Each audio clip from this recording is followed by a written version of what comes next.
All right, hello and welcome to episode 3 of Fork This. I hope everyone is feeling fancy because today's Jello creation is a Continental cheese mold, which is an elegant cheese mixture to serve with crackers or fresh vegetables. All right from the start with this recipe, everything you thought you knew about Jello is wrong. I'm gonna mix in the Jello. And usually then you mix in cold water that you maybe have added Lord knows what to. But in this case, the recipe, and again, I'm not questioning this, I'm just going to follow it.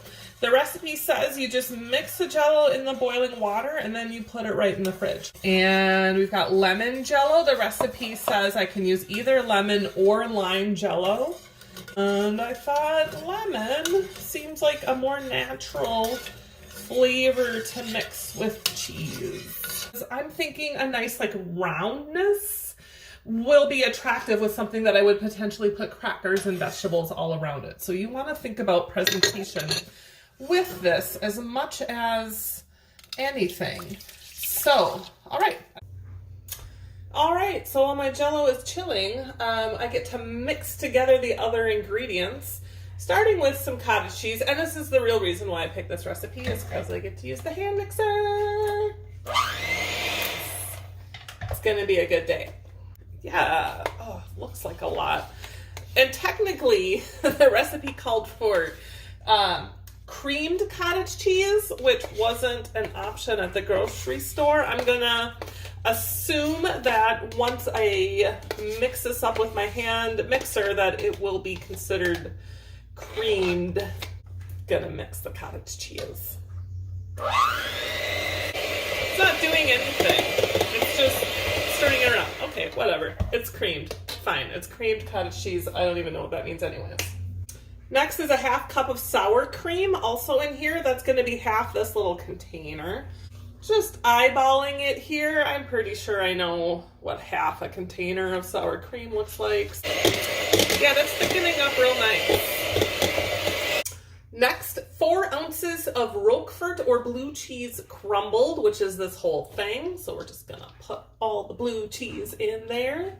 Now, 2.5 teaspoons of seasoned salt, which feels like a lot of seasoned salt. But again, we're not questioning this. We're following the recipe as much as we possibly can.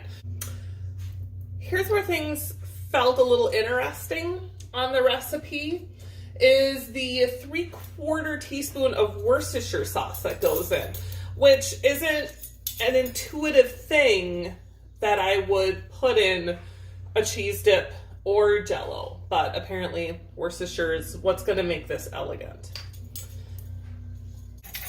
There we go, we've got our Worcestershire sauce open. Worcestershire.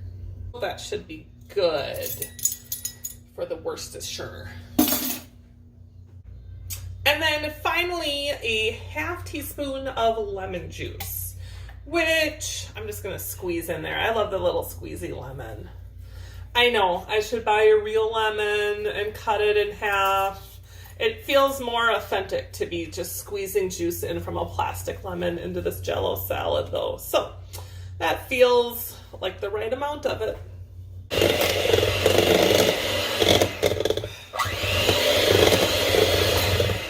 This looks great. There we go. There we go. That's most of everything we're gonna mix into the Jello.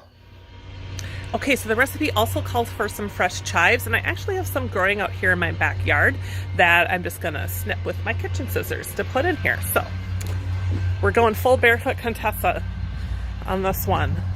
Just strolling into my gardens to snip my fresh herbs for this Jello recipe. Yeah, that's the chives. That's some good stuff right there. Yeah, we're gonna snip them off. Okay, so I've got my chives here. We're just going to chop them up. The recipe calls for 2.5 tablespoons, which looks like that much chives. And you know, of course, if you don't have chives just growing in your backyard, store-bought is fine. Okay, it's the moment of truth here. We're going to add the gelatin to the cheese mixture. It says to blend well. I'm definitely going to use the hand mixer to blend it all well. And so the gelatin is really firm. I may have overdone it. I hope it's not too firm. Let's mix the gelatin. Oh my gosh. Last, let's not forget about our chives. We're gonna just drop them in there. And it says to fold in the chives. So, you know, we just fold it in. This is not appetizing looking in any way. Last step is just to put this in the fridge and chill it. And I just really hope that the gelatin will gel all this, because if this does not come out in a fancy dome shape, I'm gonna be very upset, because what I'm imagining in my head is a weird cheese dome. This does not seem elegant. I'm just gonna say this. I don't know that this is an elegant situation that's happening here, but I'm gonna put it in the fridge and we'll check back on it in a little while. All right, it's the moment of truth here. I feel like whatever's gonna happen has happened, so we may as well unmold this concoction and look at the Continental cheese mold. I will stand by my statement that this is not an elegant mold, but we'll find out. I'm just gonna tip it over. Oh, you can hear it. Oh.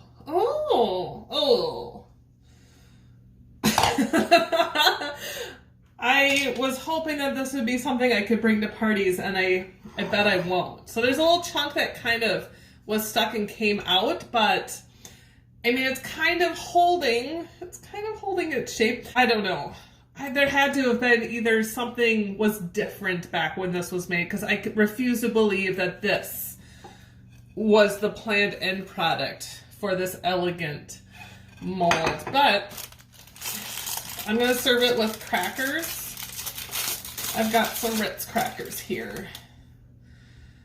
Nothing can taste bad on a Ritz cracker, right? I'm gonna just scoop it in. Okay, so that piece, you can see the yellow bits. There's definitely Jell-O in there. There's cottage cheese, there's sour cream, there's blue cheese, there's Worcestershire sauce, there's seasoned salt. It's all right here. Okay.